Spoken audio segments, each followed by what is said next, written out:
ஈரோடு மாவட்டம் சென்னிமலையில் பிறந்த குமரன் தேசப்பற்று அதிகம் இருந்த காரணத்தால் திருப்பூரில் பணிபுரிந்து கொண்டே தேசபந்து இயக்கத்தில் தன்னை இணைத்துக் கொண்டார். காந்தி மீது அவருக்கு அவ்வளவு தீராத பற்று. தன் வேலை நேரம் போக மற்ற நேரங்களில் தன் வீட்டிற்கு கூட செல்லாமல் தேசபந்து இயக்க அலுவலகத்திலேயே இருப்பார்.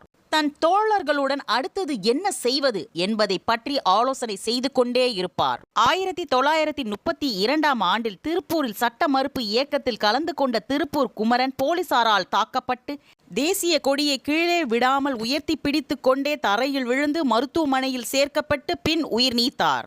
அவர் இறக்கும்போது அவருடைய வயது 28. அவரது மறைவையொட்டி திருப்பூர் சென்ற காமராஜர் திருப்பூர் குமரனின் ஈம சடங்குகளை முன்னின்று நடத்தினார். பின் நாளில் காமராஜர் தமிழகத்தின் முதலமைச்சராக இருந்தபோது திருப்பூர் குமரனின் குடும்பம் சென்னிமலையில் வறுமையில் வாடுவதை கேள்விப்பட்டு சென்னிமலையில் 10 ஏக்கர் நிலத்தை குமரனின் குடும்பத்திற்கு நன்கொடையாக வழங்கினார். காமராஜரின் பெருந்தன்மையை நாடே பாராட்டியது. தான் தாய் வசித்த வீட்டில் கார்ப்பரேஷன் குழாயை கூட அனுமதிக்காத காமராஜர் திருப்பூர் குமரனின் குடும்பத்திற்கு செய்த அரசியல் அவர் சுதந்திர போராட்ட தியாகிகள் மீது எவ்வளவு அக்கறை கொண்டிருந்தார் என்பதை உணர்த்தியது.